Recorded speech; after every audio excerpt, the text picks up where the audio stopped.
Welcome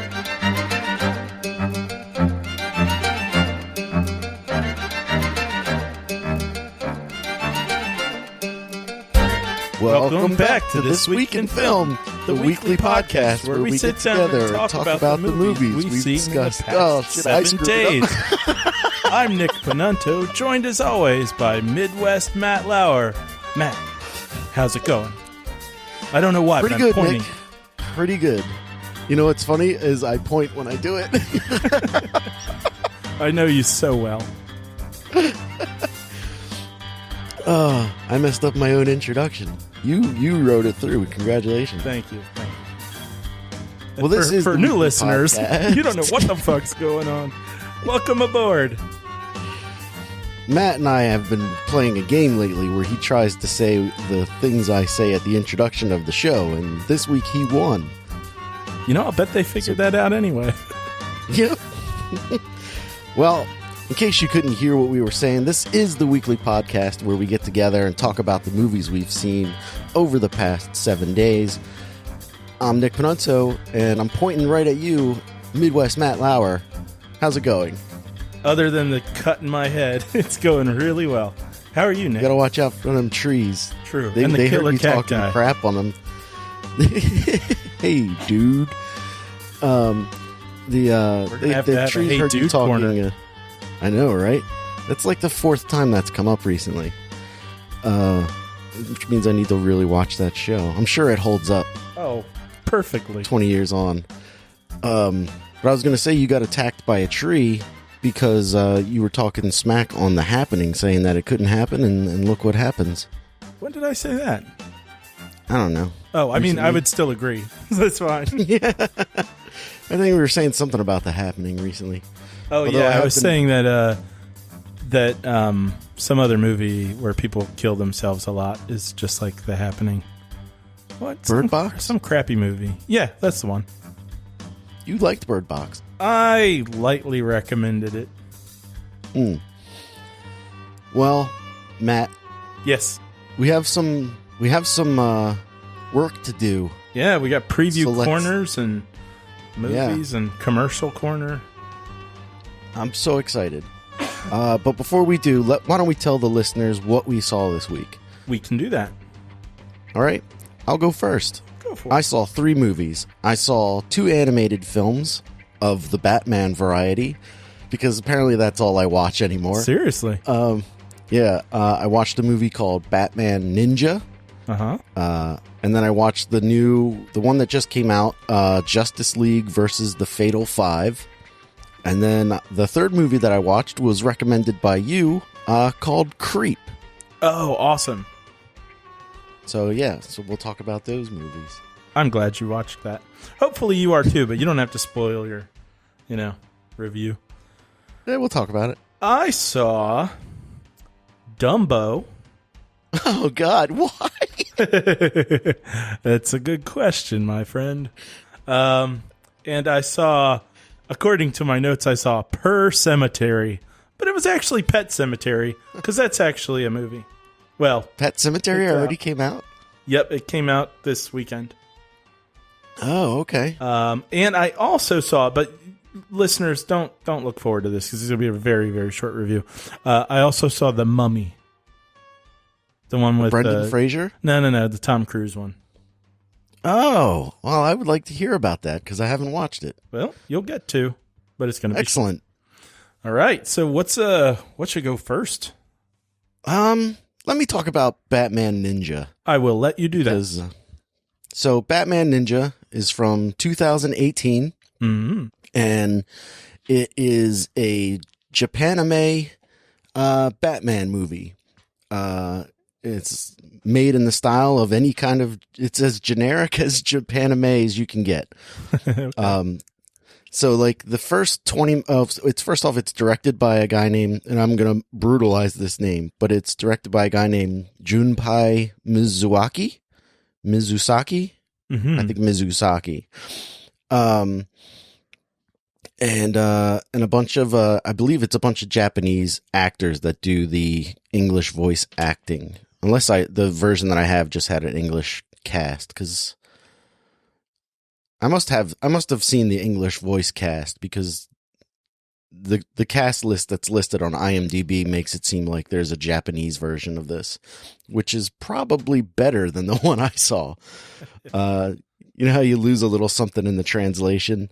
Yes. And some of the ridiculous things that they're saying and doing you'd probably let it go a little more if it was in a foreign language.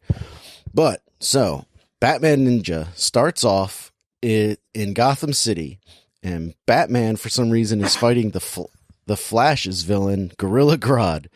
And Gorilla Grodd has some sort of time machine that he's trying to set off. And Batman, Robin, Red Hood, Nightwing, Catwoman, Alfred, the Batmobile all get transported back in time to feudal Japan. Is the Red Hood a good guy at this point? Yes. Oh, Jesus. They can't stick with anything. All right, anyway, go ahead. Wasn't he like part of the Bat Crew anymore? Like in the comics? Apparently. I mean, I guess I stopped reading around the time that, not too long after he showed up, but he was a bad guy. I mean, right. I know he's like the original Robin, but he still was a bad guy. And he's the second Robin. Let's not get ahead of ourselves. Oh, yeah. True. Good point. I appreciate the correction. Thank you. I almost tripped over my dickishness getting that out. And so they get transported back to feudal Japan, and it's at this point that you're watching this and you're like, this movie is awesome. Why does it have such a low IMDb score, which is 5.6? Which for an IMDb score to be that low means it must be just awful. I mean, and it's they not gave awful. 7.6 to Aquaman, so yeah. Yeah. So 5.6 is pretty low, and especially compared to some of these other DC animated films that I think are terrible, have much higher rating. Yeah. But so like the first 20 minutes of this movie or so, it is visually stunning. You're like, wow, this is really good. I'm enjoying this tale that's being woven in front of me. And as far as visual style, the only thing I can kind of compare it to is to Spider-Man Into the Spider-Verse, where... well, that's a good comparison. Yeah, I mean, like, the visual style is really neat, and you're like, oh, man, I hope this is like a diamond in the rough kind of a thing that like, no one has, like, heard of. And then the movie continues. Oh. And you're like, oh. So Batman gets transported back to ancient Japan, and... like whatever happens with time travel, for some reason, the Joker, Two-Face, the Penguin, they all get transported back in time too, but they get transported back in time further than Batman, so that when Batman arrives in feudal Japan, the Joker is already established there, along with Catwoman, and it's like a good guy Catwoman, which is always confusing. Like, she knows who Bruce Wayne is. She knows that Bruce is Batman and all that. Spoiler alert, Bruce Wayne is Batman. So like it's like one of those stories where she knows Bruce is Batman. Now, see, that I've gotten so comfortable with that I barely even remember Catwoman as a bad guy. Right. Well, she kind of goes traitorous in this a little bit to save her own skin, but it's like she's like a triple agent. Okay, yeah. So Batman goes to fight the Joker almost immediately, and luckily his trusty Batmobile is there, and he's driving it through feudal Japan, and he's driving it towards the Joker's castle, which is on top of a hill. And it's like an old Japanese style castle. It looks just like you would imagine an old Japanese castle would look. And the only thing I can really compare it to is like the rolling cities of Mortal Engines. Oh. Because the Joker's castle comes to life. It turns into a giant robot that can walk around, and it's got hands. And it grabs the Batmobile and starts crushing it. So Batman hits the eject button, and it turns into the Batwing, and he's flying around shooting the Joker's castle, and the castle grabs the Batwing and starts squeezing it and crushing it. So Batman hits the eject button and it turns into the Bat Cycle. And Batman's riding around on the Bat Cycle until the castle grabs it and starts squeezing it and crushing it. And Batman hits the eject button and he's riding the Bat Scooter and he's rolling. Please tell me you're kidding. Okay. Okay. Jesus. The Bat Scooter did not happen, but good job though. I can't take credit for that joke. That's from a guy at work who made that joke. And I can't remember who it was, but I want to think it was the Big Ticket that said it, but I'm not. Oh, hell yeah, sure. Big Ticket. You get credit for that one. You get an extra preview corner today.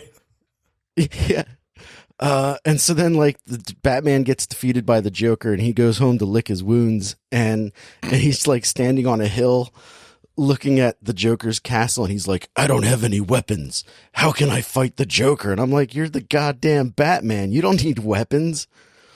Yeah, make some if you need anything. You're resourceful. Exactly. You're trained in everything. So then Nightwing and the rest of the gang show up and for some reason they've been there long enough so that the Robins all have weird monk haircuts. Wait, hang on a second. So I got a question about all these people being sent there. Uh-huh. Were they all hanging out in the Batcave at the same time or something? What's the deal with everybody being there together? I don't know. It's not clear at all. Like the Robins and Nightwing, you can kind of imagine why they got sucked back because the explosion happened at Arkham Asylum. Okay. And they were all there together. Yeah. But why Alfred? Why is Alfred there? And that makes no sense, and you get no answers. Maybe these are the reasons this doesn't have the best rating. Yeah. And so then the Robins show up and they help save Batman from Joker, and they're all on the hill together, and Batman goes, "We will train as the ninja do." And because of their actions, they've attracted a group of mercenaries or whatever who wear the Batman symbol, and they're like, "We'll fight with you, Batman." And Batman's like, "Good, I'll need soldiers." And so they begin to train together, and it's like this long montage of them training to learn how to fight for whatever reason, and then the rest of the movie is basically. It turns into Voltron, where the Joker has a giant castle that turns into a robot. So does Gorilla Grodd. So does Two-Face. So does the Penguin. And Gorilla Grodd's invention requires each one of the bad guys has a thing, and he needs all 5 things together to make a bigger thing. I don't know. And they all join together to create one great big monster robot. And Batman's just on a horse. And he's just like, I guess we have to fight this robot. And I'm going to be completely honest. I don't remember how Batman wins, but he does. He does.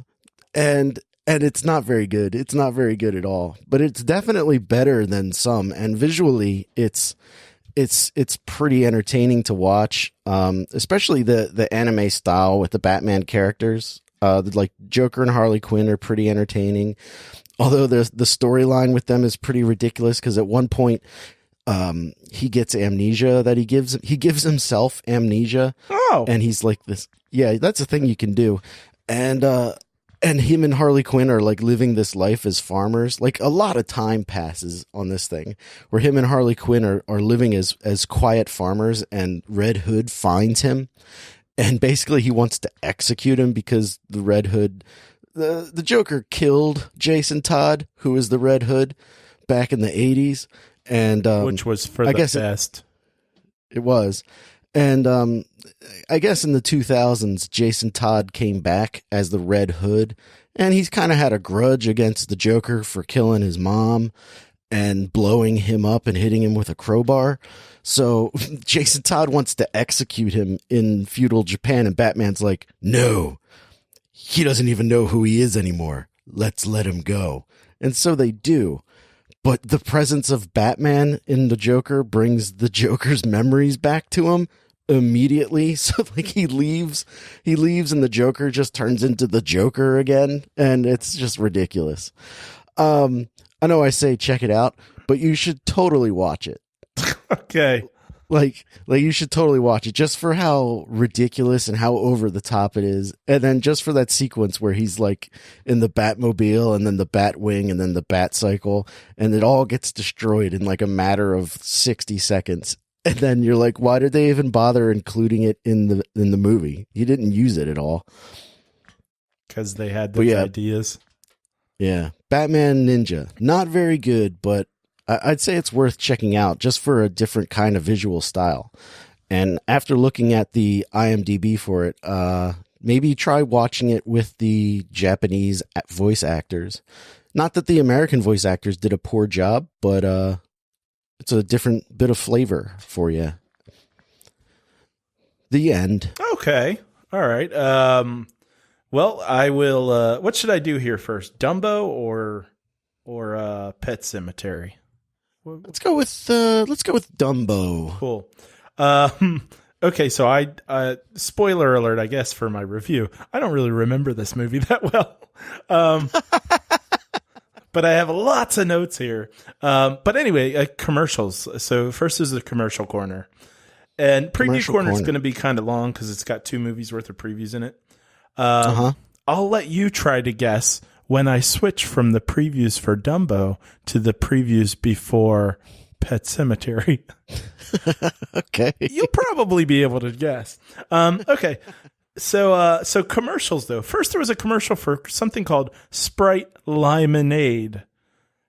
And Isn't that what Sprite is? Thank you. That's exactly what I thought. So I was writing this down on my phone. I'm like, with lemon? Question mark.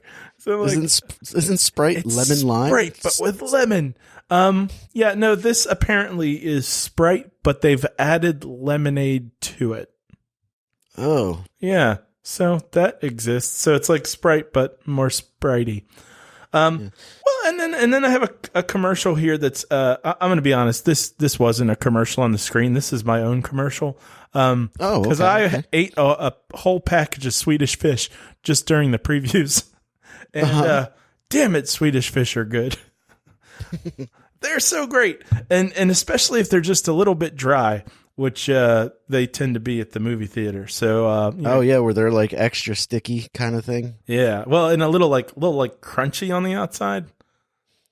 Yeah, I know what you're saying. Yeah, I'll agree with that. It's like how psychopaths like to eat Peeps, and they like them stale. I like Swedish fish just a little bit stale. So you know, just saying anyone who likes Peeps in general is a psychopath. Yes. Okay. Yeah. I don't disagree. And they're disgusting. And then my next note says, and then this is all in caps, God damn it, I'm so tired of this commercial. It doesn't say which commercial it is, but based on my rage, I think it must be the commercial where the people finish each other's sentences and say like, these seats feel like sitting on popcorn. Hamburgers. Yeah, it's just so tired of it. My hatred of M&Ms continues to grow deeper. I noticed seeing a commercial seeing like 3 commercials. This is something I've noticed before the movies right now too, is there are like, pardon me, 3 different Coke commercials, 3 different M&M commercials, and I guess that's it. It's mostly Coke and M&M. Are these the commercials they show before they start showing trailers? Yeah, like right before the trailers, where they turn the lights down, but then they're like, just kidding, we're not going to do anything fun yet. Right. There was a commercial for Coke, which was interesting because I was just thinking about how all the products there are Coke products, and how Coke's kind of an evil company that just like ruins the world and like steals water from places, and how there are a bunch of cities in India that don't have clean water because all the water sources are going straight to Coca-Cola. And this commercial, Are you sure you're not confusing Coke for Nestle? They might own them, I don't know. But no, I know that to be Coke. But maybe Nestle does the same thing. But this commercial actually, like, as I was thinking that, this commercial starts and it's Coke talking about how they want to keep water sources safe in America. So I was like, oh, look, interesting. They're trying to address this problem. But then they like specified cities across America. I'm like, oh, okay. Sorry, India. Then there was another commercial for Hellboy where it's not a preview, but it's the guy talking. And man, if you can't bother to deliver a line in a commercial for your movie, fuck you and your movie. I'm not going to bother with it. Like you want me to go see your crap, then you can you're an actor. You can act in your commercial. And if you can't be bothered to do it, I can't be bothered to go. Is this like the Alita Battle Angel, Robert Rodriguez, James Cameron thing? Yeah. Where they're just like disinterested in front of a camera? Yep. The only thing I can think of, because it must be at the very end of a long day that they asked them to do that. Because there's so much money at stake. And like you said, they're professionals. Like, well, like Robert Rodriguez and James Cameron and stuff, they're not actors, but this guy's an actor.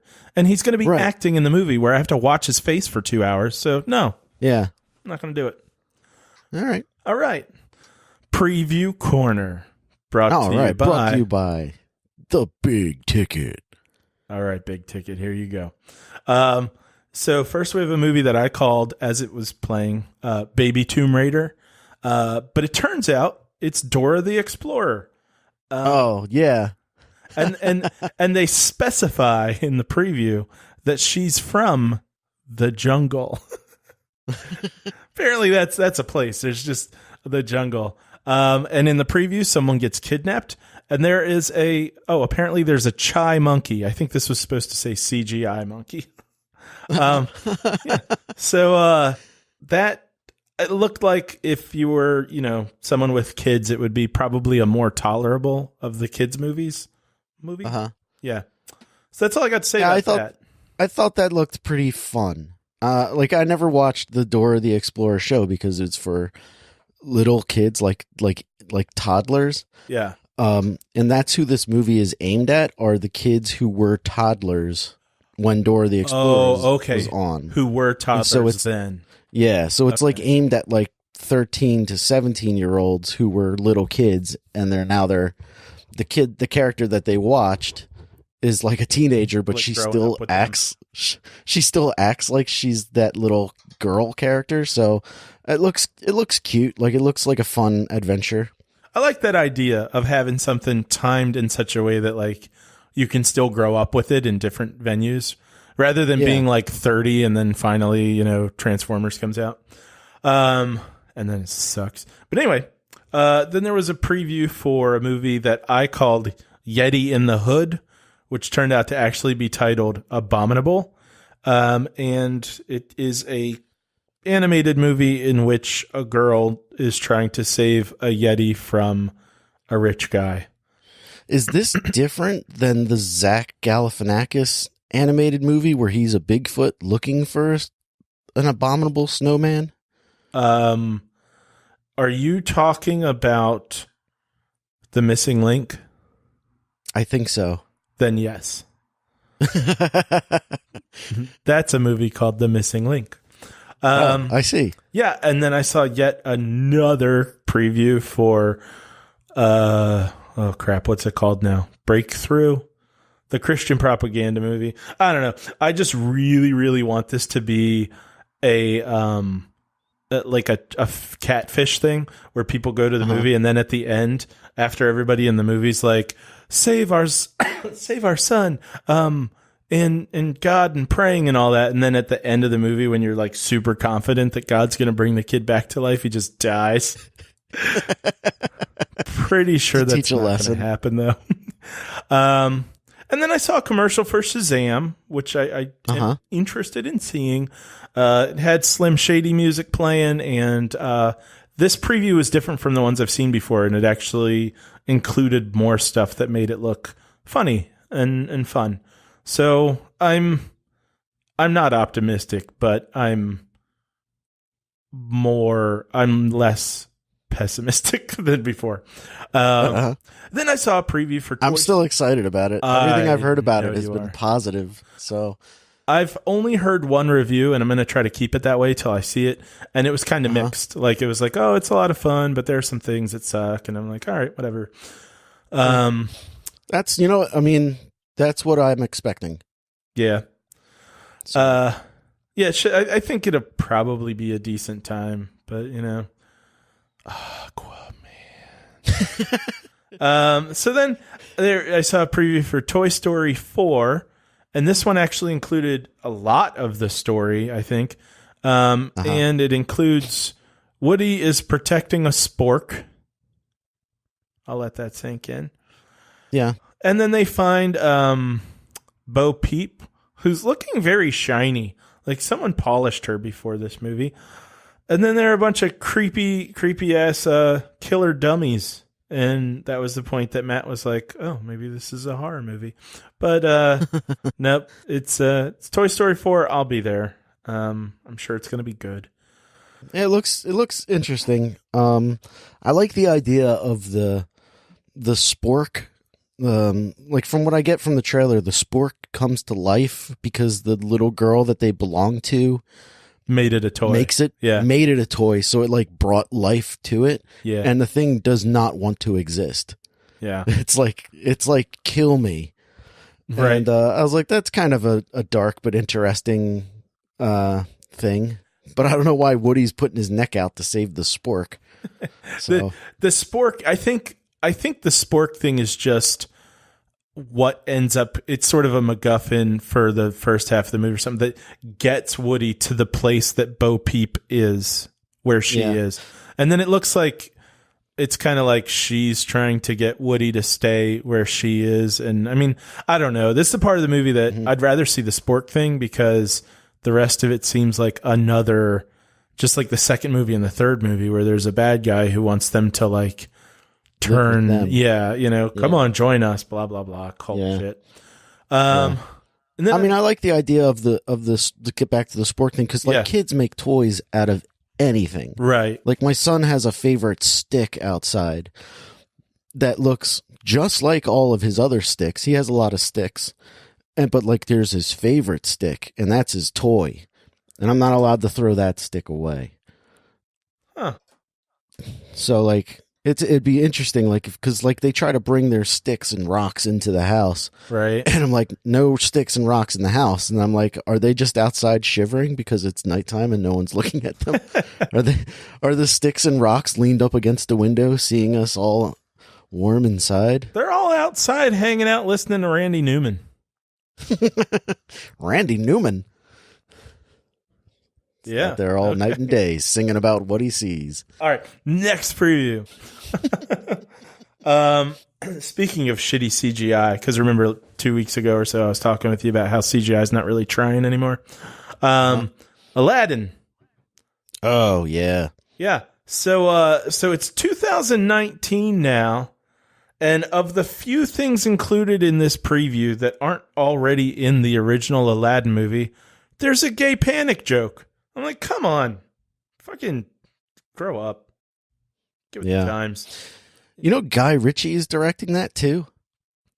I did not know that, but considering he seems to have gone downhill, that I guess that doesn't surprise me too much. Yeah, so. It looks like a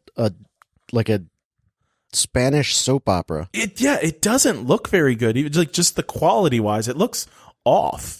It looks kind of cheap. It does. It looks really cheap. You're right. Which is crazy because it's probably super expensive. So then I saw a preview for what a movie I started to call Friday the 13th, the series, the movie. But actually, I don't even know what it was called. It's an Annabelle movie, but I don't know what it was called. And I can't figure out the staying power of this franchise. I don't understand this Blumhouse group of movies being as popular as they are. So there's that. I haven't seen any of those, the Annabelle movies or the ones that came before the Annabelle movies. I haven't seen any of them. The Conjuring. So yeah.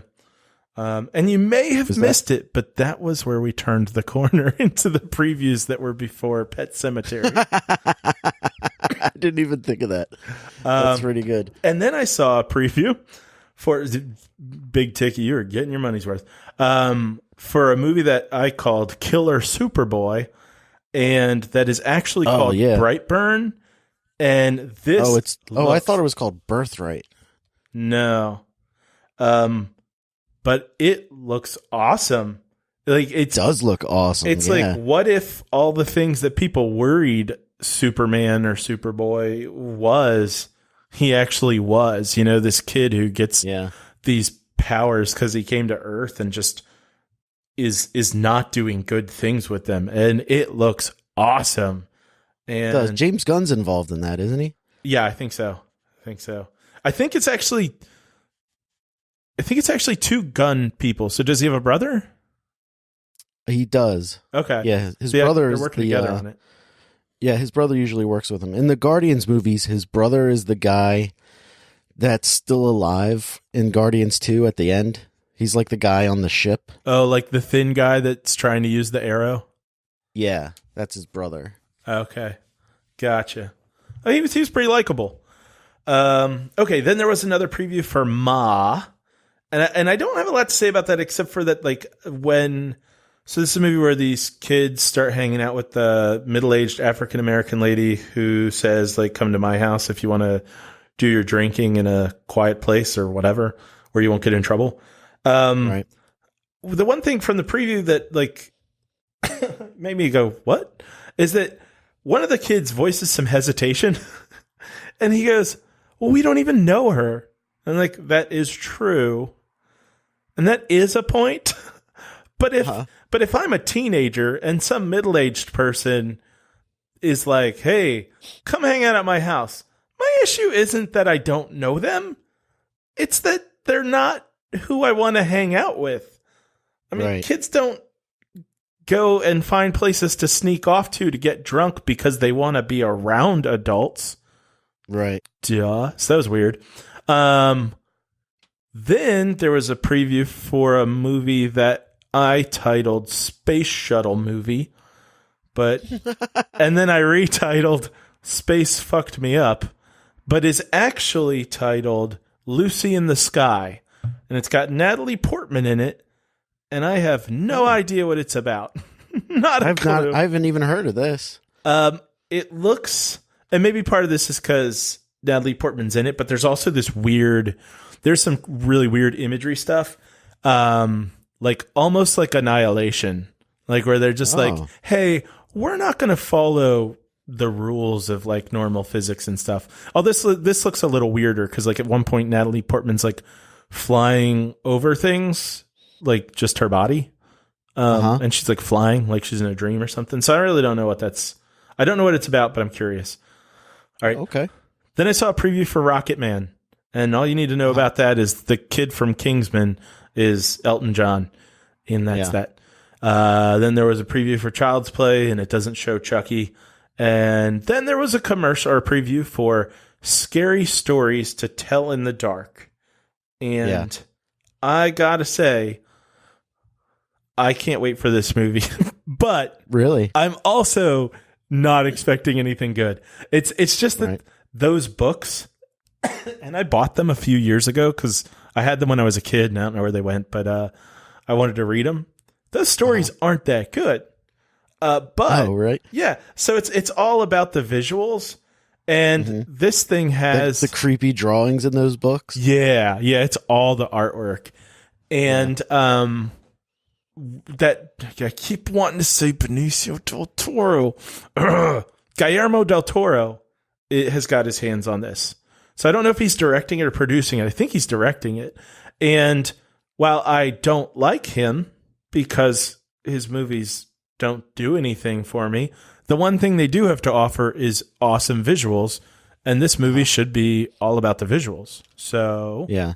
I saw the poster for that. I didn't watch the trailer. I saw the poster, and it's got a girl looking in the mirror. Yeah. And she's got like a pimple on her face. Yeah. And that's like my favorite story from all the scary stories to tell in the dark. And I'm like, oh man, that's awesome. But if you click on the picture and it like gets bigger, you can see hey, spoiler alert for a 30-year-old series of books. You can see like a leg coming through it. Yeah. And I'm like, why would you do that? Why would you spoil that part of the story? That's the whole point of that story, is that you don't know what's on her face until she's taken that bath. Well, it seems like a lot of the stories are included in this movie. Like, it seems like one of those things where people just die a different way all over the place, and they must have just used the stories to do that. So maybe they were just like, hey, you know what? People know this story. Let's go ahead and show it. I mean, it's 3 pages. Yeah, I of the guess. Book, but I mean, if you didn't want it spoiled for you, that sucks. But like with the poster and the title, Scary Stories to Tell in the Dark, and it's like a girl with the pimple on her face, I knew exactly what story they were telling, and I was like, oh, that's awesome. Right. So I can only remember 2 or 3 of those stories, and I had all 3 of those books. There's like the spider one, and there's the one where like a woman has like this scarf around her neck. Yeah. And she tells the guy, I can't take the scarf off. You wouldn't like me without it. And like for years, he's like trying to get her to take this damn scarf off. And then one night he just does it while she's sleeping and her head falls off. And while her head's rolling away, it just keeps saying, I told you wouldn't like it. I told you wouldn't like it. That's the end of the story. I have nightmares about that. Well, I remember a lot of them, but I did get the books. Without looking back through the books, I would say watch the preview, because I will bet that a lot will come back to you just watching the preview. Kind of like when you watch the Bumblebee movie, and you see the beginning with all the Transformers, and you just recognize people that you didn't even know you remembered. Right. I think you'll have something like that here. Okay. And it's worth checking out. I think you'll get more excited once you see that. Oh, so that marathon was that double-sized preview corner. Yeah, that was a double stuffed or mega stuffed, whatever they have now, cookie of previews for Dumbo. Which, if you've been listening to the show, I've never even seen the original, so whatever. And Nick and I have been having a debate. It was a very short debate about whether or not Dumbo can fly throughout the movie. And I, having not seen it, was like, I think he can. And at the end, he finds out he can fly without a feather. Spoiler alert for Dumbo, this one. If they're the same at all, I was right. Okay. Yeah, he's flying all over this goddamn movie. He's everywhere. Okay. And sometimes in the stupidest moments, like when he's supposed to be grieving because his mom gets taken away. And he's like, hey, I'm really sad. And the kids are like, oh, poor Dumbo. He's so sad. I guess we should just leave him here by himself because he doesn't want us around. And then the elephant's like, oh, look, a feather. I want to fly. It's just it's stupid. Oh, so wait, he finds like random feathers and that's what makes him think he can fly? Yeah, well, you know what? I am pretty sure that in the cartoon imagery that I've seen, Dumbo just holds onto the feather with his trunk. In this movie, he breathes in the feather. It's like he eats the damn things. Oh. Like he can't he fly just until holds he it with just the end of snorts his it. nose. Yeah, he's doing it like it's Coke. He's just snorting up feathers left and right in this. Oh. Well, let me ask you this. Yeah. You were talking about when his mom gets taken away. Yeah. Is it, and I know you haven't seen the movie, but have you ever seen the most devastating song in all of Disney history where his mom's in prison but like trying to rock him to sleep? Do they do that in this movie with that sad song? There's no singing in this movie. There is music, and I'm not sure if it's got any of the same melodies or not, but there is some like trunk through the like train car doorway or window thing. Yeah. Like she's reaching down and touching his trunk and stuff. So that's there. And it feels like it should be sad, but it's not. It's the one of the problems I had with this movie is Dumbo. like the elephants, the CGI just, it has his eyes being like extra big. And it strangely enough, while that may be like, oh, we want him to look cartoony and adorable, I'm like, it actually doesn't really work. It sort of does some uncanny valley kind of stuff, and it's kind of cold. And I mean, this movie's a pretty mean movie anyway. I'm sure the original was. This one's like it's a Tim Burton movie, so it's got that kind of cruelness to it. But it's also just cold in that like nobody's very likable. Colin Farrell is in this, and he lost his arm in a war. And hey, ask me if it's relevant at all. Hey, yeah. Colin Farrell, I heard, loses his arm in Dumbo. Yeah, that's true. Is that relevant to the story? No, it's not, Nick. Not at all. I don't know why they did that.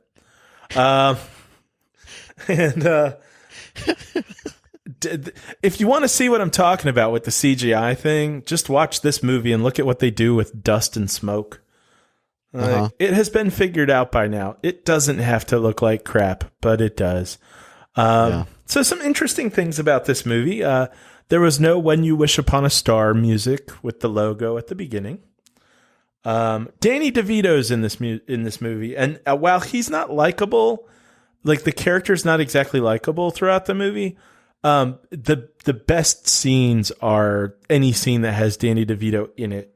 He's just a really interesting actor who. He's so animated, and I mean, this is a partly animated movie, but like, he's the coolest thing. So, like, even his voice at the beginning, like the movie hadn't really started yet, but he does some sort of voiceover stuff, and I'm like, man, his voice has weight. When you hear it, you're just like, oh, cool, Danny DeVito's talking. Yeah. So I don't know what some of these notes mean. While Colin Farrell was away at the war, when he was at the war, his wife and a bunch of people died of the flu. This is World War I, by the way. This movie takes place in 2019. Yeah. So, does Dumbo have a talking mouse friend? No, there's none of that. Really? They get rid of that completely. Yep. And he doesn't talk or anything himself, but good Lord, that does not change the fact that people talk to him as though they know that he can 100% understand English. Like it's so weird. Do the other elephants talk or anything like? Do any of the animals talk? There really aren't any other animals or any other elephants in it. There's like his mom, and that's about it. There aren't many animals in the movie. There's one setting in this movie where there are animals. It's sort of like a zoo that's sort of in like a Disney World type of thing. So you see a couple animals there for a second, but it's not a very animal centric movie. But Dumbo's on the screen a lot, so you see that. But like I said, he looks like crap. Do they have the racist crows? Nope. No racist crows, okay? Nope, they're not there either. Oh God, what's his name? Michael Keaton's in this movie. And he plays the guy who owns the evil Disney World that I was just talking about, which is kind of interesting that it's a Disney movie, and it seems to be kind of like, hey, go to a carnival because theme parks are awful. Right. And Michael Keaton's just awful. He sucks in this movie. Really? Yeah, like he's definitely doing his thing. Like I guess he's kind of having fun. There's some Beetlejuice in his character, but it's not good. And there's something about that. Like the movie wants to be, I think, a bit cartoon like the fact that everybody does talk to Dumbo as if he can understand them. And there's this moment where Michael Keaton's like breaking a bunch of stuff, but it's extremely cartoonish, and just over the top. But it doesn't. Is it like shades work. of him smashing up that room in Birdman? I just thought you were going to finish that sentence with Dumbo, so I'm going to say yes. I've never seen Birdman, but yeah, he's just smashing stuff up in a room. And it doesn't work though. It's like it wants to be fantastical, but there's something about it, like it doesn't go far enough, or it should have just stayed more grounded. So it just, man, I'm still like the notes that I'm looking at here. I'm like, this is still from the first 15 minutes of the movie. The flying elephant movie needed to be more grounded. Or that's a more fantastical. Well, I think honestly, with all the questions you're asking about the animals and talking and stuff, I think that would have been the way to go. I think they should have done like Babe or something like that. Would have been great. Well, like the cartoon, all of the animals can talk. Yeah, like, there's not really a whole lot of people talking. There is, and they play some very pivotal points. But like, there's like a whole herd of elephants that they have, and all the other elephants they're all women, and they're all so catty and mean. Like everyone in the movie is mean to Dumbo, except for his mom and his friend the mouse. Yeah, no, that's not the case here.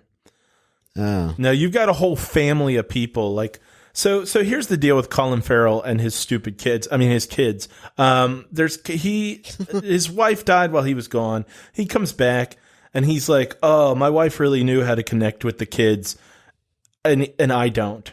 And someone even says to him at some point, they're like, "Why don't you just listen to them?" And he's just acting like it's this mystery. Like, hey, you should probably just listen to your kids. I don't know what's wrong with my kids. Like, just go ahead and talk to them, you idiot. Maybe try talking. Yeah. And again, someone tells him that. It's one of those things that should be applied in the movie, and even then you should just be like, wow, dude, just listen to them. But someone literally says it to him like 40 minutes into the movie, and he doesn't hear it at all. Do Colin Farrell and his kids come together through the magic of the flying elephant? I guess. Because it's supposed to say, like, the kids like the elephant enough to want to perform with it. There's no heart in this movie. There's no heart. Even in the kids, it's just, it has no heart. The one thing it does have, though, is two different characters who have vendettas against elephants. One isn't in the movie. An elephant killed my father. May as well be.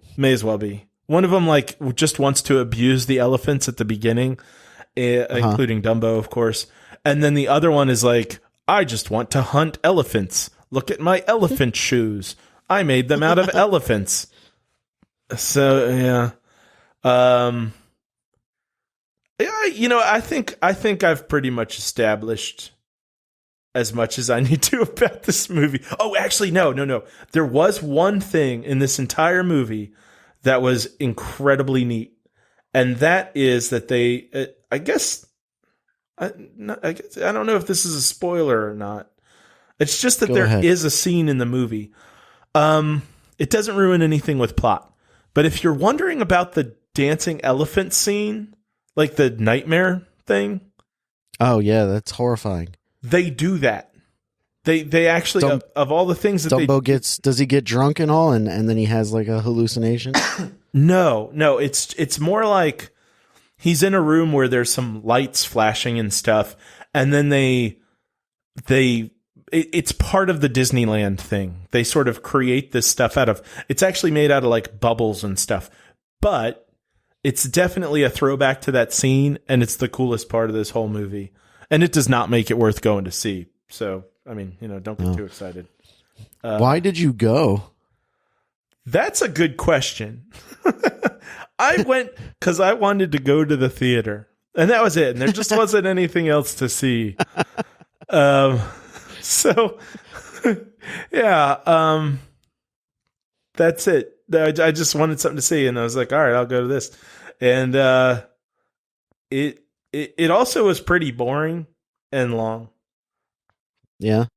How long was it? That's a good question. I'm going to say like 2 hours, but it felt longer. Okay. Oh, and this was my big takeaway from this is that Tim Burton is pretty much Guillermo del Toro. He's good at doing interesting looking things that bore the hell out of me. That just don't have interesting plots or anything. Yeah. There's some side characters that don't really do much either. Like there's one guy who's, instead of animals, what they have are quote unquote circus freaks, like carnival people. And when they get involved in something in the movie and you're like, oh, cool, all of their quirks are going to be useful skills and whatnot for them to play an important part here. One of the guys has his big moment where he pushes a button with a cane, and then someone else hands him another cane so he can push another button. And that's it. This movie sucked. Yeah, I can't wait to see where it falls on your list. I can't either. I haven't figured that out yet. And it's really actually, I've been on so many medications this week because I've fought off like bronchitis and then some sort of throat swelling thing and whatnot. And then I cut my head with a tree. But like, I just reading these notes, I'm like, oh yeah, it's all coming back to me. But like, really, had you stopped me earlier this week and gone, how was Dumbo? I probably would have been like, I don't know. I think it was all right. It wasn't all right at all. Dream that I had. Yeah. Yeah. So that was Dumbo, and a huge preview corner. So thanks for the time. What else did you see, Nick? The other animated movie that I watched this week was called Justice League versus the Fatal Five. And this was directed by Sam Liu, the guy who makes the bad Justice League movies. Oh. And this one wasn't terrible. I'll give it that. It wasn't terrible. It was just kind of boring. Gotcha. So the premise of this is I think it takes place in the same universe as the Justice League TV show. Because it has Kevin Conroy as Batman and George Newberg or whatever his name is as Superman. Okay, nice. And so I'm like, oh, I'm on board with all of this. But then they've got all these other Justice League people there. They have a character called Miss Martian, who's Martian Manhunter, but like a young girl or a teenage girl. And I'm like, okay. And then there's this other guy who I keep calling Mr. Fantastic, but that's not his name because that's a Marvel guy. Mr. Terrific, who is like, I guess supposed to be cyborg or something. He's not cyborg. But he's got like a big T on his face. And he's an African-American gentleman, but he has this big gray T on his face. Oh, yeah. And you're like, is this an actual guy? Yeah. I thought he's like the Red Tornado or something. Oh, they just refer to him as Mr. Terrific. And he's like really good at science. And he's got like these magic floaty balls that go under his feet and he can fly around on them. And like all of the balls have T on them and he can like direct them with his mind. And I'm like, this character sucks. But like the main character of the movie is a Green Lantern who isn't like Johns or whatever his name is, or Johns is Martian Manhunter. Okay. It's not the black Green Lantern guy and it's not the white Green Lantern guy. It's some girl who, and she becomes a Green Lantern because the regular Green Lantern is off planet fighting some war somewhere with a bunch of other Green Lanterns. And so the ring comes to this girl who is fighting crippling depression and I want to say post-traumatic stress. What? Yeah, like she's really messed up and she does not want this responsibility at all. And Wonder Woman like calls her. I'm gonna interrupt for just a second and say, folks out there who might be suffering from depression or PTSD, Nick's not implying that you're messed up. You can be helped. Just go seek a therapist. You'll be good. Anyway, keep going, Nick. Yeah. Well, I wasn't trying to imply that people who have mental health issues are messed up. I was just saying that this girl's got issues, and she doesn't want to. She doesn't want any of this. Yeah. And then like Wonder Woman calls her on her ring, which is in like her backpack, while she's at her therapist's, and she doesn't take the call. So Wonder Woman shows up outside her therapist's office and is like, "Why aren't you answering?" Against HIPAA. She's like, "Why aren't you answering our calls?" And she's like, "I don't want to." And she goes, "You have responsibilities," and then proceeds to attack her. What? Like physically? Yeah, she starts attacking her so that she'll put the ring on to defend herself as like a Green Lantern. And so like she puts the ring on and like fends off Wonder Woman, and Wonder Woman's like, "You look like you have things well in hand to me." And I'm like, that's not how mental health works. No. That's, this girl has some deep set emotional issues, and you're trying to force her into being a crime fighter and all this other stuff. Nothing says stuff. women empowerment like forcing someone's hand. Right.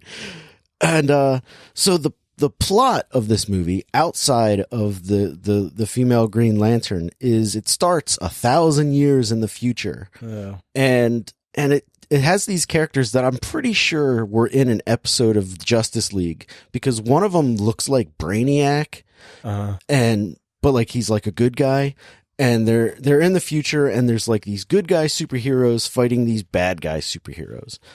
The bad guy superheroes get defeated, or half of them get defeated, and the good guys are like, "Well, where can we put them that they won't be rescued?" And the guy goes, "I know, we'll lock them in the past." So they go to their time machine, and they take them back to present day, and they put the two superpowered bad guys in prison on the Green Lantern's homeworld. It's really confusing, and it makes no sense. So the rest of the bad guys, so like 2 of the 5 bad guys are in jail. The other 3 steal a time machine and go back in time. And as they're going back in time, a character named Starboy, he okay, who also is suffering from mental, I don't want to say instability, but he's got issues too. And he like tries to stop them, and he gets sucked into the past too. And because of what he does, oh God, it's complicated. Because of what he does, for 10 months, he basically goes to Arkham Asylum, because he comes back to the past and he doesn't have his special antidepressants that help keep his mind right. And so he kind of like loses his memory, and he becomes like real all over the place with his thoughts. Yeah. But he makes best friends with Harvey Two-Face, which is fun. Of course. Him and Two-Face are good friends. And then we go to Superman and Mr. Fantastic, who are like trying to open the time machine that crashed on Earth, because they don't know what it is. And Mr. Terrific figures out a way to open it, and out come these 3 bad guys, and one of them has an axe, and he slices Superman with it, and it like spills his guts out. What? Yeah.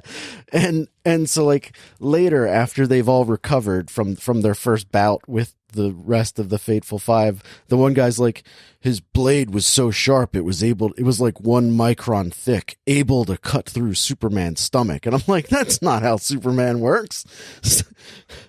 He also recovers like within an hour. Do you like see his guts come out? No, but there's like a ton of blood. Oh, there's like a ton of blood.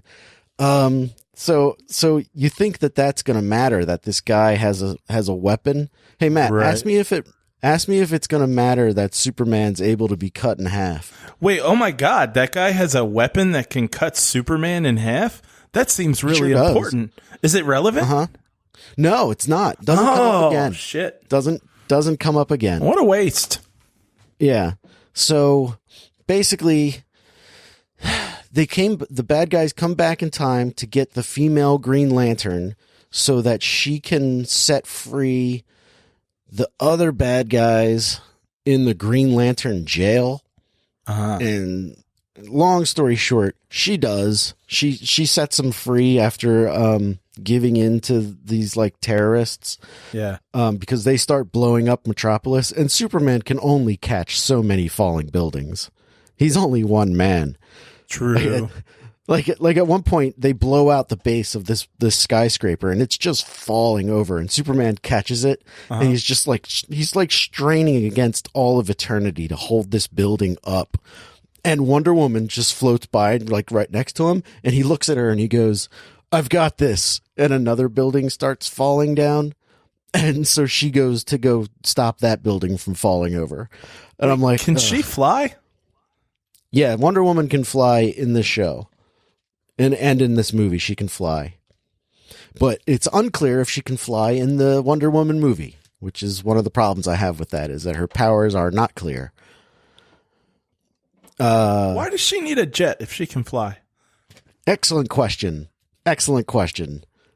Why does it need to be invisible? Although they bring that up in the show. In the show, she captures it from somebody, and it can just turn invisible. And she's like, "Well, I've got this now." Oh, okay. Yeah. And then there's this one part where they're all flying in their Justice League plane, even Wonder Woman and Superman and this Martian Manhunter girl. They're all flying inside the plane, and the bad guys blow it apart. And Superman just kind of sits in his seat for a while the plane's like falling. He just like sits there and he goes, "Oh, I guess I'll get out of my seat." And then he engages with the enemy.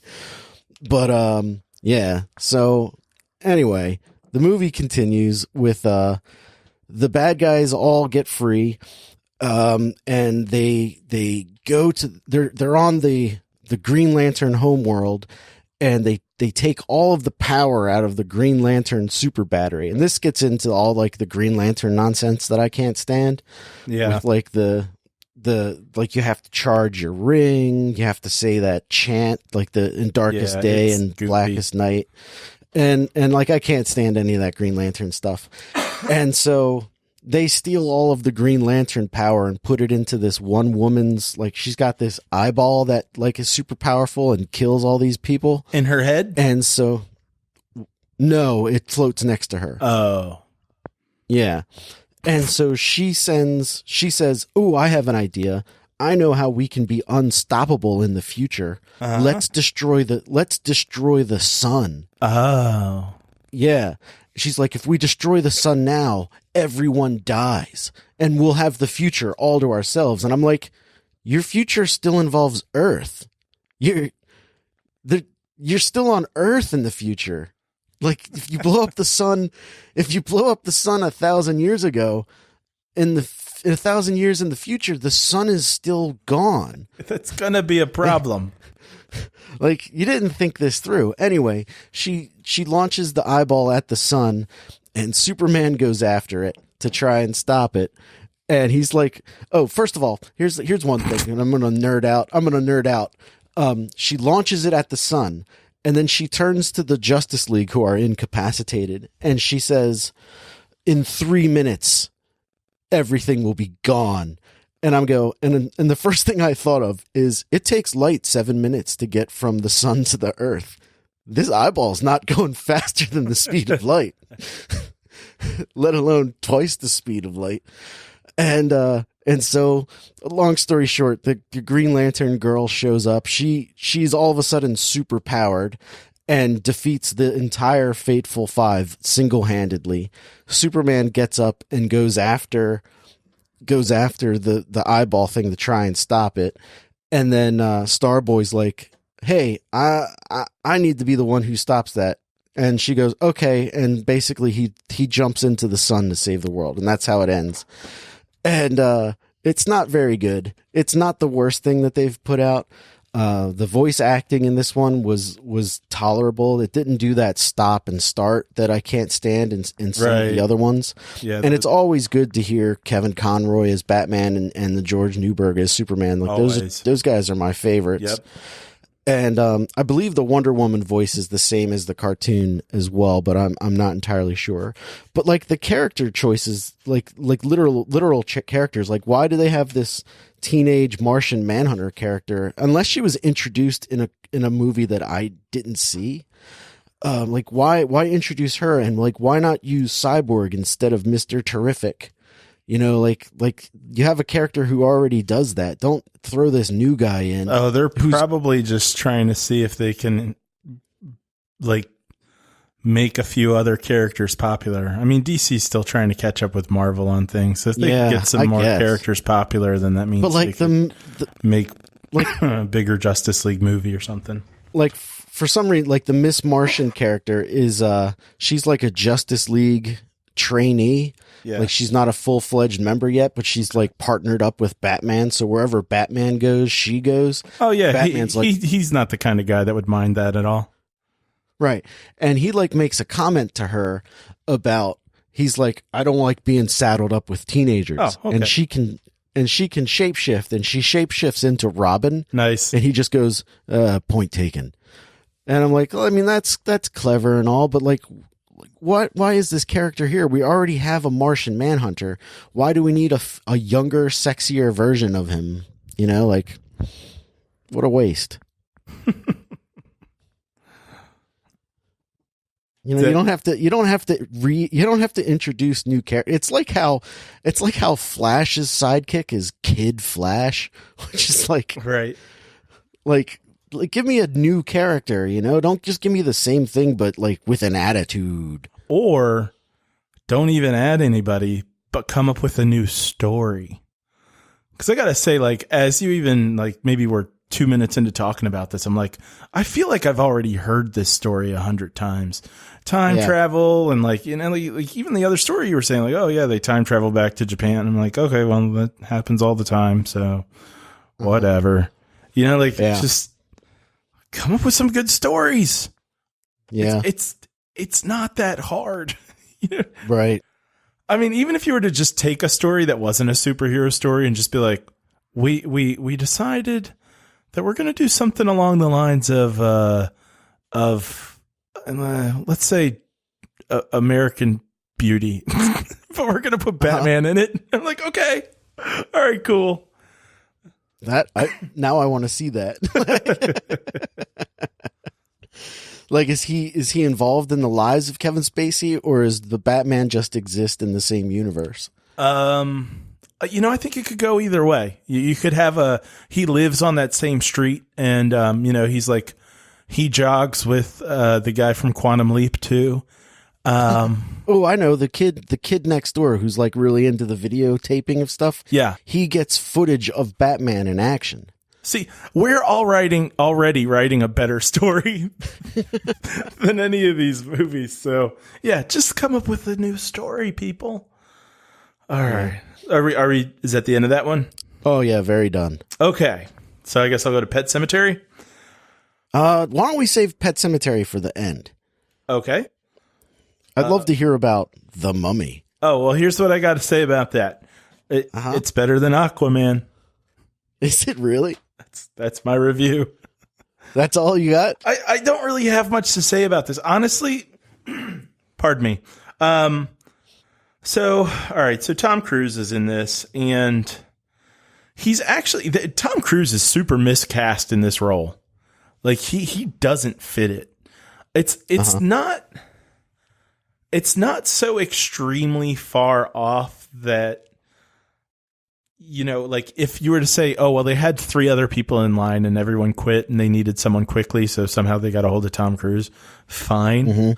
But I mean, from my understanding, he had a big say in some of how this movie was made and like how much he was in it and stuff. And it just, it's not for him. It's definitely for somebody younger, someone quirkier, like maybe like a Chris Pratt. Like Chris Pratt fits in this role a heck of a lot better than he does. Really? And I don't know. They discover some Egyptian crap underneath a city. He's more or less a thief. Like he's actually, I think, part of the army, but he steals stuff and sells it on the black market and whatever. He's trying to steal something here. And then the mummy gets out, and that's the rest of the movie. And Russell Crowe's in it as Dr. Jekyll. because this was originally supposed to be the beginning of the whole dark universe with all the monsters from Universal properties. But since it bombed, it's not going to happen. I got to say, like, honestly, I wouldn't recommend this to most people, but next time you and Jill are looking for something mindless to watch, honestly, I'd say do it. Like, this is I thought this movie was just going to be god awful, and it is bad. But at the end of the movie, and I wasn't even like doing other things. Karina and I just were like, oh, let's turn that on, and just kind of like, oh, this isn't good at all, but it's nowhere near as bad as I was expecting. Was it fun to watch at all? No, as far as mindless fun.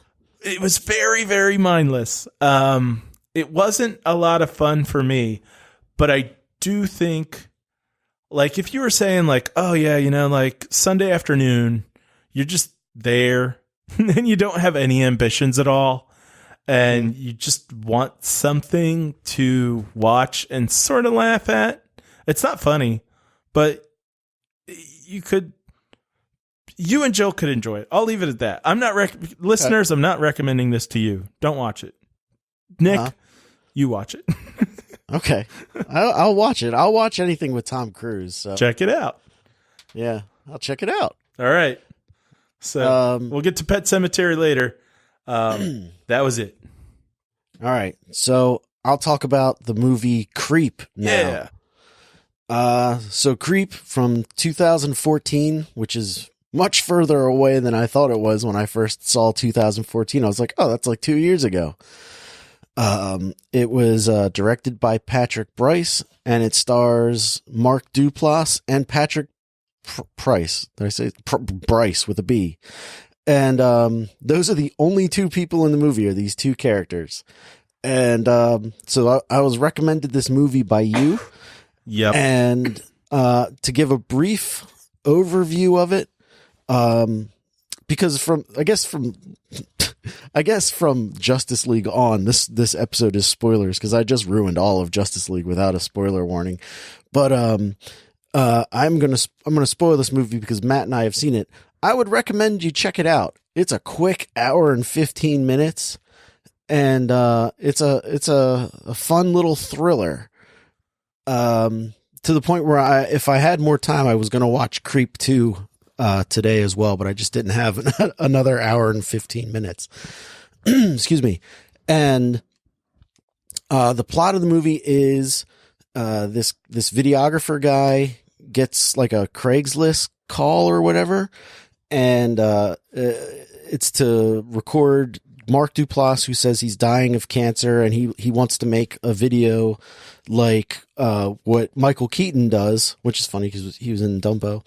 What Michael Keaton does in the movie My Life, which is he like makes a video for his son because he's going to be dead when the kid is around.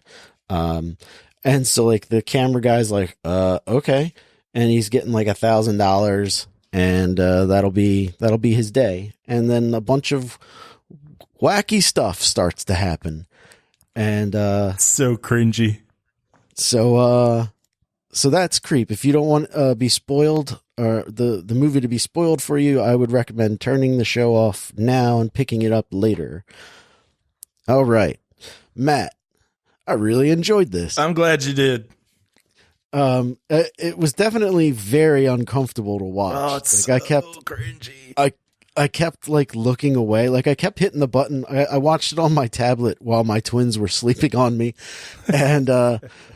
And like I kept hitting the button that shows how much time is left because I was like, oh, I don't want to be with this guy anymore.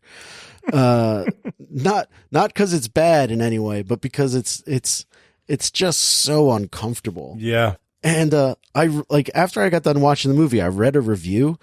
And the review said that it's supposed to be part comedy and part horror movie.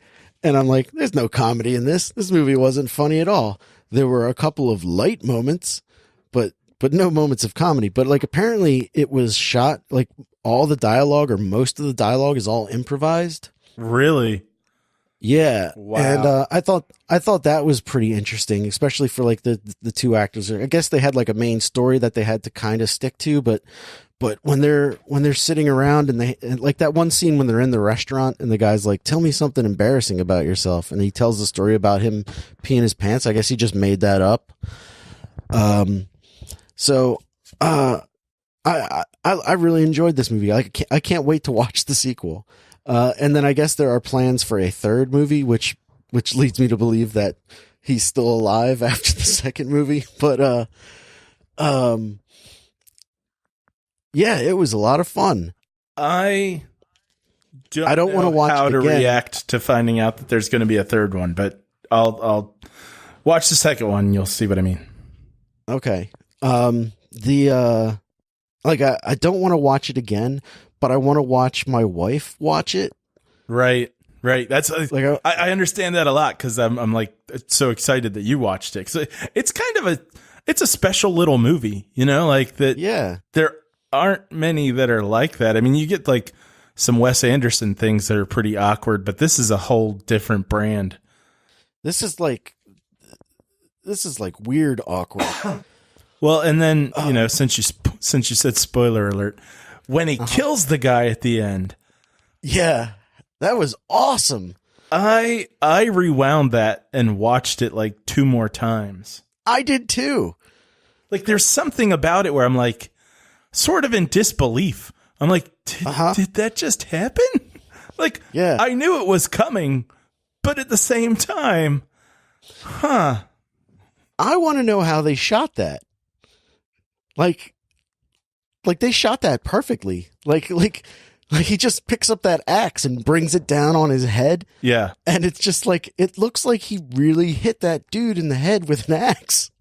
Yeah. Except for the fact that, like, though I read one comment, like, or maybe it was in the IMDb trivia or whatever, where like, if you really did that to someone, blood would shoot out all over the place. And I'm like, whatever. Trivia guy. And so like he hits him in the head with it and he just falls over and then he just kind of runs away. And I'm like, how perfect was that? It was stupid that guy did that he went there at all. And like, I agree with Mark Duplass's character where afterwards, he's talking to Mark Duplass is talking to the camera and he says, "I don't know why you would just look at the water. Why wouldn't you look behind you?" And I'm like, I agree. I completely agree. Why wouldn't you look behind you? Especially when a crazed maniac is supposed to be meeting you there. Right. And he puts on that Peaches mask or Patches, whatever the werewolf's name is. Yeah. He like pulls the mask out of his trench coat and puts it on, and I'm like, oh, he's gonna try and scare him like he's done all movie. Is it Peach Fuzz? Peach Fuzz, that's it. Yeah, perfect. And so I'm like, oh, he's gonna like sneak up on and scare him, and then he pulls like an axe out, and you're like, oh my god! And the shot is so far away, but everything that happens is so crystal clear. Mm-hmm. It's highly effective, really effective. And I also like how the movie keeps changing perspective. Like at that part where where he confronts him, where he's like, "Let me out of the house." Oh yeah, give me the keys, and like they have that fight, and then the next shot is like the camera goes black, and then the next shot is of the Mark Duplass guy bringing these like supposedly heavy garbage bags up a hill, and he starts digging a hole, and you're like, oh, he killed him and he's burying him. And then it cuts to just being a shot of the camera guy who has received the DVD from Mark Duplass's character. And you're like, oh, that was great visual storytelling, where like I had no idea where I was, and it really kept you on your toes.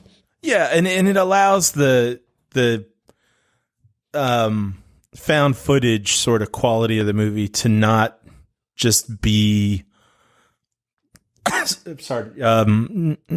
not just be it doesn't get stale, static, and like, yeah, and annoying when it's like forced and fake and weird.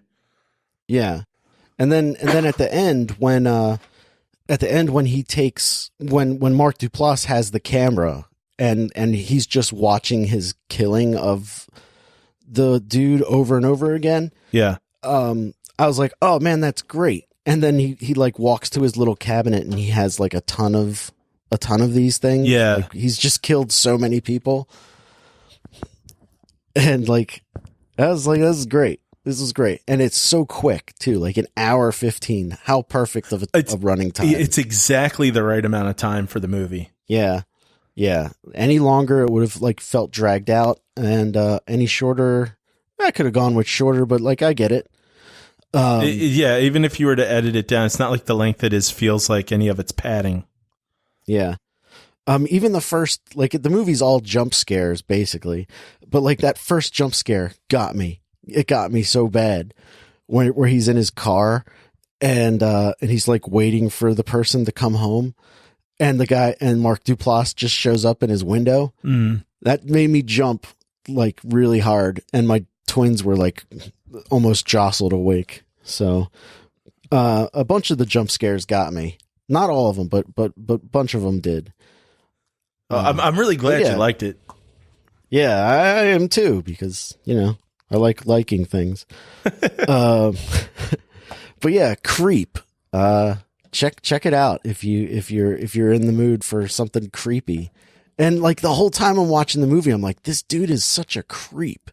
Like the first thing he has the camera guy do with him is to go up to the bathroom where he takes a bath. Right. And he's like, I just want to pretend what it's like to take a bath with my son. And like I can feel myself in the position of the camera guy where I'm like, what the F is going on? Why am I here? And all I could think is, at least I got paid in advance. Like, cause like the first thing Mark Duplass does is give him the money. Yeah. And so I'm like, at least I already got paid. So yeah, it's a fun movie. Check it out. Yeah. I like can't emphasize enough how it's just not like any other movie. So, you know, listeners, you might not enjoy it, but do check it out. It's worth it. Yeah, it's not an enjoyable movie to watch. It's very, very uncomfortable the entire time. And honestly, like I already said, but like it like the fact that you just keep saying this guy is such a creep, and then stuff starts getting more and more severe. Yeah. And like you're it just keeps upping the ante a little bit at a time. Yeah, and you're like, oh man, I am not comfortable. The one problem that I did have with the movie is I don't like when, as far as a found footage kind of film, like the main character goes back to his house and then the Mark Duplass guy starts like stalking him basically. Yeah. How the main character just starts talking to the camera. But they kind of set that up a little bit at the beginning where he's like talking to the camera. So I don't know. Yeah. I forgot about that, but yeah, it's a little contrived then. But I get it. You're just moving the story along. I remember when I saw it, I was going to say the first time, I've only seen it once, but when I saw it that I didn't dig that a whole lot right then, but then the end of the movie happened and I was like, well, whatever, just kind of, who cares? Yeah. Yeah. So, Creep. Check. Definitely a recommend. Yeah. And then you saw Pet Sematary. Yeah. So, Pet Sematary, as everybody probably knows, is a remake of a movie based on a book by Stephen King. I'm going to give you some of the kind of comments and notes and stuff I have here, but I'll try not to spoil anything. You could spoil it. I don't care. Well, I'll try not to too much. It's not something I'm really going to recommend, but it might be something you see at some point. Starts at the end, like one of those things where you're like, oh, okay, so this is a scene from the end of the movie. And I will spoil this. There's a house on fire. At the end of the movie, that house is also on fire. And this is either how bored I was or how badly this was done, I have no idea how that house caught on fire. Not a clue. Like, I was there watching that scene again going, why is this house on fire? I just watched the whole movie explaining up to this point, and I don't know. But then it's 2 minutes into the movie, and my first note then is, I hate this guy's face. I don't know if you remember me saying this from when we saw, Spider-Man Homecoming or something, and there was a preview for this before it. But I was just like, this guy should not be... Oh, it was Aquaman. I was like, this guy should not be in movies. He just... I mean, I don't mean to objectify everybody or anything, but he just does not look like a movie actor. He looks like the, B string, like the stand-in. And I can't stand his face. And then the movie starts, and there's a girl, and she steps on a beehive and gets stung by one bee that you never see. And she doesn't cry, and there are no more bees. Expecting another rhyme here. No, there are no more bees. So I know this sounds like a stupid little thing that I'm pointing out here, but a kid steps on a hive of bees. There's only one bee that comes out. It stings her. She doesn't cry. She's not hurt. She's not complaining. And that's the way this movie is, where it just doesn't seem to really care about being good. Hey, Matt. Yeah. Does the bee thing ever come back in the movie? Oh, no. Of course not. Oh, and then my next note. God damn it. I hate this guy's stupid face. Do you know what the actor's name is? You know what? No, I don't. I'm going to look up his picture while you're talking. All right. You'll need to keep it up for when I point something out later. And then there's a couple who's debating about heaven and whether or not they believe in it. And it's as if the wife is surprised after 10 years of being together, at least 10 years because their daughter's 9. She's surprised that her husband doesn't believe in heaven. Yeah, this guy. What's his name? Jason Clarke. Jason Clarke, your face sucks. Anyway. He's in Zero Dark 30, but I liked him in that. And then there are some terrible effects in this movie. There's a guy who's got this huge head wound. And you know how in Terminator 2, which came out in 1992, Arnold Schwarzenegger had some of his face ripped off, and you could see the robotic face underneath. And it probably was practical effects that were stuck on his face, but it didn't seem like it was sticking out. It looked correct. Yeah. It didn't look like someone glued a robot thing to his face and went, oh, that's supposed to be on the inside. Just pretend it's not sticking out. There's someone in this movie who has a head wound, and it's a really skinny guy, and they just stuck a bunch of stuff on the outside of his head. So it's like part of his head's supposed to be missing, but instead it's bigger than the rest of his head. And again, this is about how this movie was done. They just didn't seem to care. And then the guy goes home and he's got blood all over his clothes. Oh, because he's a doctor. And he dealt with this guy with the head wound. And he's just wearing bloody clothes. His wife comes out. She's like, hey, what happened there? And he's like, oh, this isn't my blood. This is the blood of somebody else. I just didn't wash it off yet. Anyway, and then they find out they've bought a new house. That's where they are now. They're in the woods in this new house. And at some point, pardon me, they're talking to the guy next door, Judd, this time played by not John Malkovich, John Lithgow. Lithgow, yeah, right. And they're talking to Judd, and they're like, hey, by the way, next door neighbor, we apparently bought 50 acres worth of land. Do you know how far back the property goes? I'm like, well, I've got two questions here. One, how the hell did you buy 50 acres of land and not know it? And two, why are you asking how far it goes back? It goes back 50 acres worth, you idiots. You just said that. Yeah. So anyway, there's that.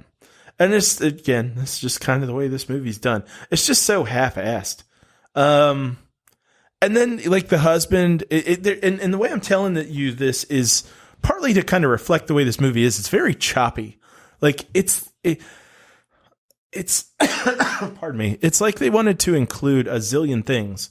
And so everything's on fast forward, even though the movie still feels slow. So there's a point where the husband's like, hey, we need to talk to our daughter about death and stuff. And she's like, I don't want to talk about it. And he's like, well, why don't you open up to me? And it's clearly like it's been an ongoing thing. And so then she just does.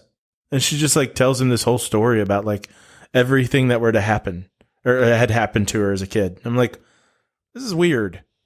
There's not a lot of pleading or anything. It's just like, how come you never talk to me about your traumatic past? Oh, I'm sorry. Here, let me tell you all about it. I know we've been together for 10 years. I didn't realize you wanted to know. Right. So anyway, this guy goes out in the woods. Their cat gets hit by a truck. Guy goes out in the woods with John Apatow. No, that's not right. John Lithgow. And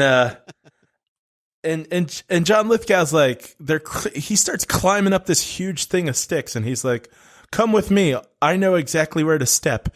And then he just goes up this thing without turning around to help the guy at all. It's just weird. Again, nothing really is taken into consideration whether it makes sense or not. My next note is all in caps, and it says stupid face.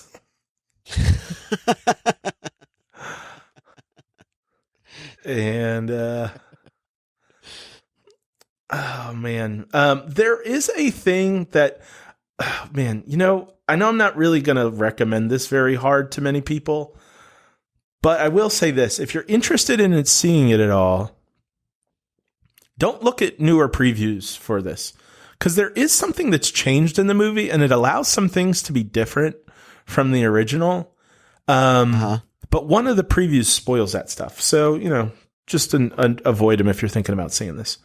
Okay. The next note said, I do not remember. Next note says, it's like the movie is trying to taunt me with how stupid his face is. And then I had a revelation about this man's stupid face. It was the next note.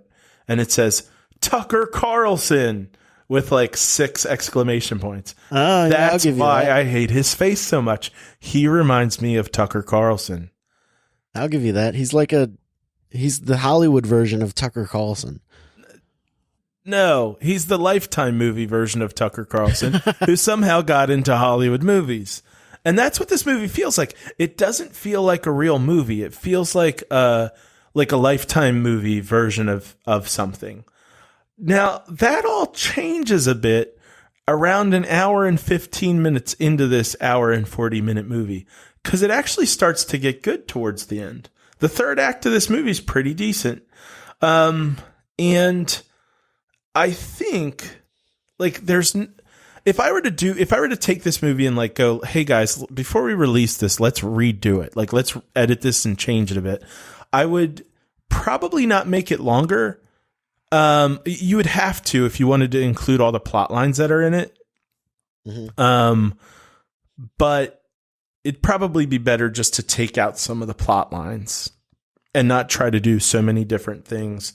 And if they had done that, I think this actually could have been a pretty good movie. It falls flat. They might have made. It's like some people were trying to make a good effort at it, but somebody got lazy and it just doesn't end up feeling like a real movie.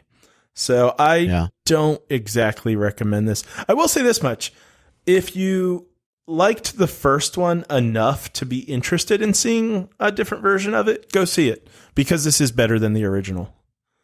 Is it? Yes. Yeah, definitively. I have no problem at all saying that.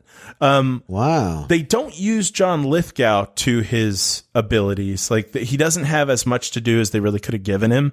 And this isn't John Lithgow's fault, but he's not as compelling as the guy, Herman Munster, who played Judd in the original. But everything else about this movie is better than the original. Oh. And the kid that played the kid that died in the first one and the kid that plays the kid that dies in this one are pretty different in their acting style and the lines that they're given. It's a pretty different character in some ways.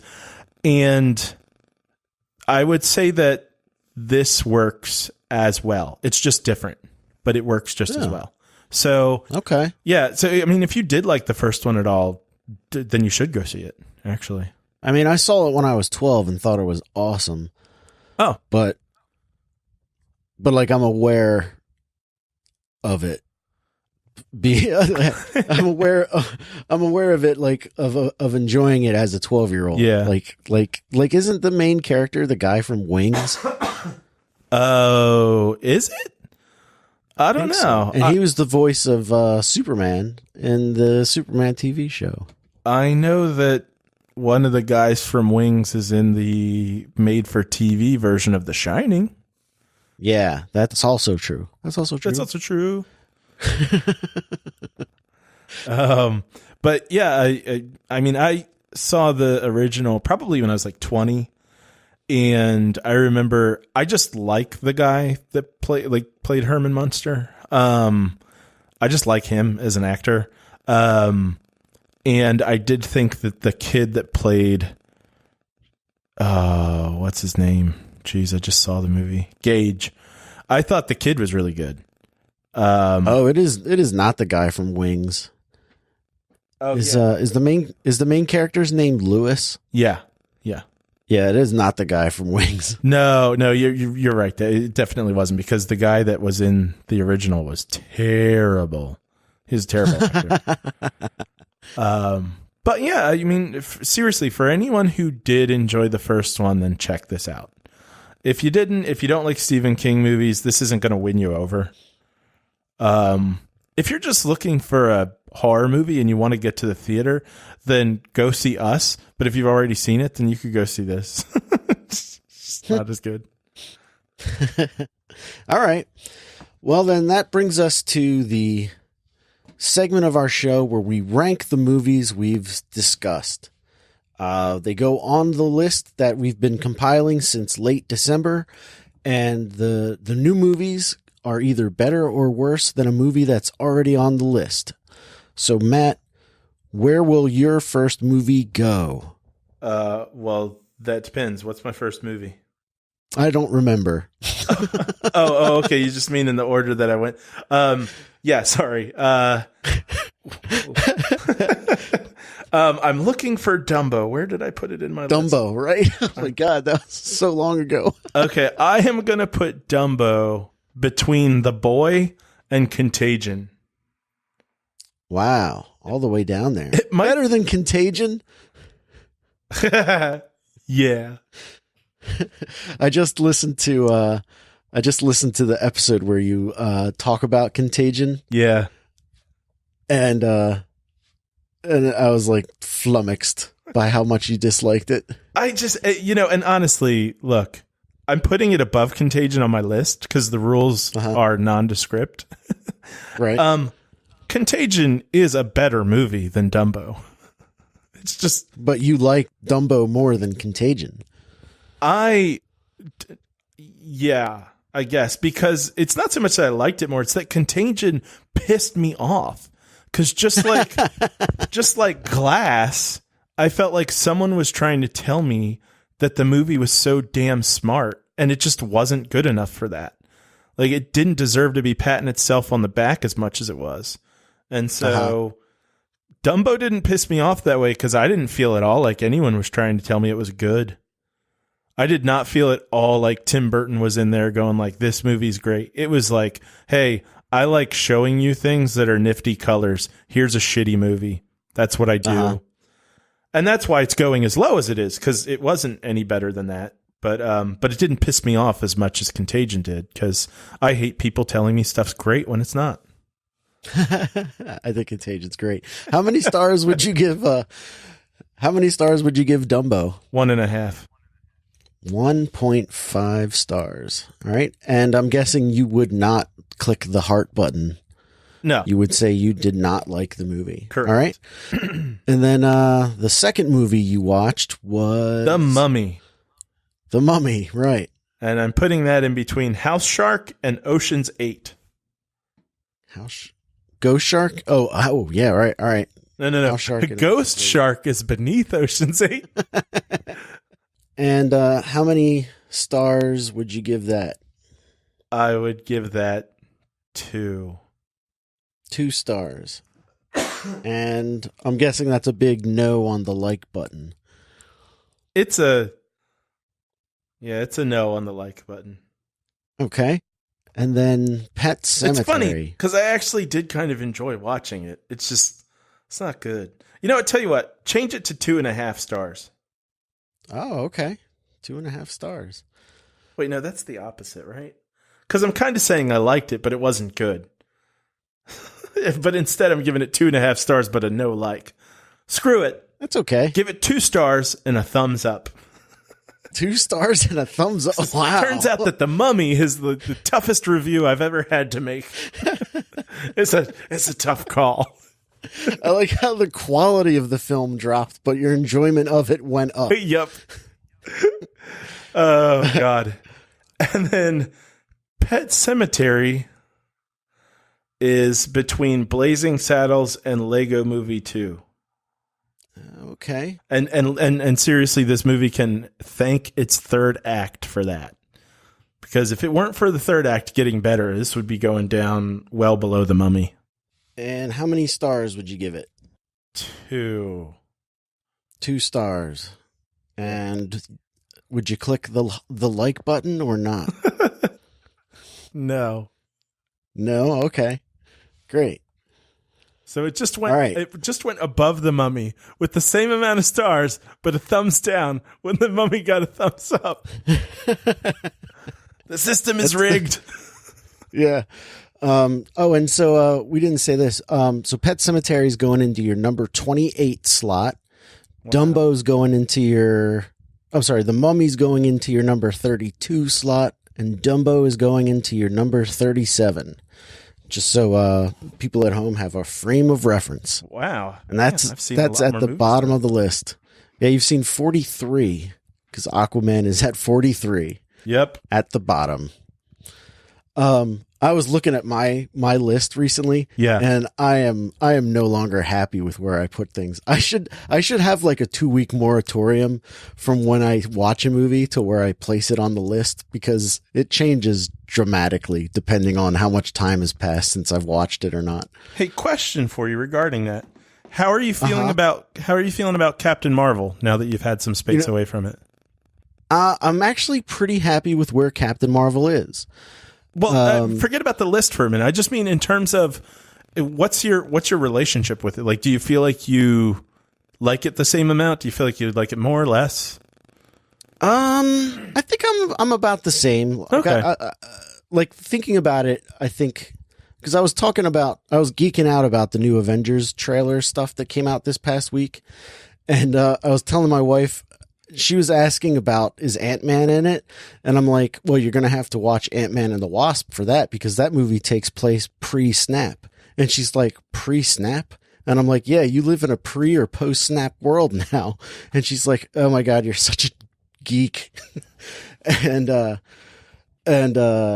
So anyway, I was like, Captain Marvel takes place in a post-snap world because it's 1990, or in a pre-snap world because it's 1995. And I was like, Captain Marvel was pretty good. And then basically we talked about it. I'm not going to go over the whole conversation. But like the movie's made like over $1 billion worldwide. So, oh, nice. I believe so. So good for it. I mean, that's pretty great. But like other movies like Teen Titans Go to the Movies is on the bottom half of the list. Yeah. And it definitely deserves to be much higher. Okay. Than where it is. Like the middle of my list is kind of a mess where I'm really uncomfortable. The bottom of the list I'm pretty okay with, and the top of the list I'm pretty okay with. And then I figured out that the only no new movie's ever going to get a 5-star rating from me. It's going to be like something that has existed for a while. So like if we do the list next year, Spider-Man Into the Spider-Verse might be higher than Avengers Infinity War just because I liked it so much. Yeah. Like the more time you spend with a movie, the more you like it. Sometimes. So, yeah. And the opposite is also true. Like you were right when we were talking about Solo a couple weeks back, where I said where I thought that I was pretty harsh on Solo. Yeah. And I just recently went back and listened to that episode, and you're right. I was way too kind to it. And especially having watched it again, like it's like two totally different reviews from me about it. Mm-hmm. But I also think I was trying to sugarcoat it a little bit to make you go see it. You asshole. Yeah.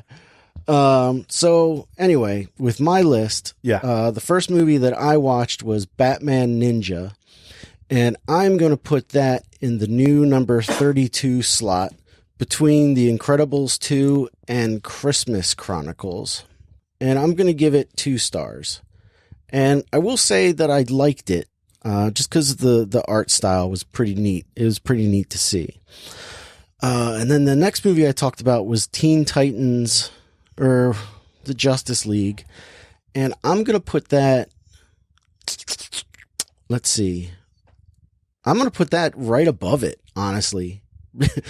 In the new number 32 slot is Justice League versus the Fatal Five, because they're pretty much the same. I putting it anywhere else on the list, I'm not really comfortable. And again, I'm going to give it 2 stars. But this one, I'm going to say no. I did not really like it. The end of the movie is such a mess. Like the girl Green Lantern gets so overpowered so quick, and she's able to take out the team of bad guys just because the movie needs to wrap up. Creep, on the other hand, I'm going to put that. Ooh, see, now this is a movie that I know 2 weeks from now I'm going to be like devastated I put it this low. Oh no! But I'm going to put it between Captain Marvel and Bumblebee in the new number 19 slot. Oh yeah, it deserves better than that. But I am going to give it 3.5 stars. Good man. And I will say, yes, I did enjoy it. I would like it. So that's our list update for this week. If you're interested in seeing the list, go to thisweekinfilm.com and follow the link on the left to our Letterboxd page, which will take you to a beautifully put together list by the good folks at Letterboxd. And anything else you want to know about our show, just go to thisweekinfilm.com. You can find all of our social media stuff if you want to reach us there, or send us an email at thisweekinfilmpodcast@gmail.com. Matt, anything to plug? No, but I'll throw this out there since you're just talking about things with the show and people reaching out to us and stuff. If you might have noticed that we put out a commentary for Broken Arrow last week. Oh my God. I'm so glad you brought that up. We have to put Broken Arrow on our list. Oh, good Lord. That's true. Oh God. I am going to put Broken Arrow, because I have my list open right here. I'm going to put Broken Arrow into the number 42 slot between Mortal Engines and Aquaman. And I'm going to give it 1.5 stars. But I did like it, so I'm going to say yes. I had a lot of fun watching it. It was terrible.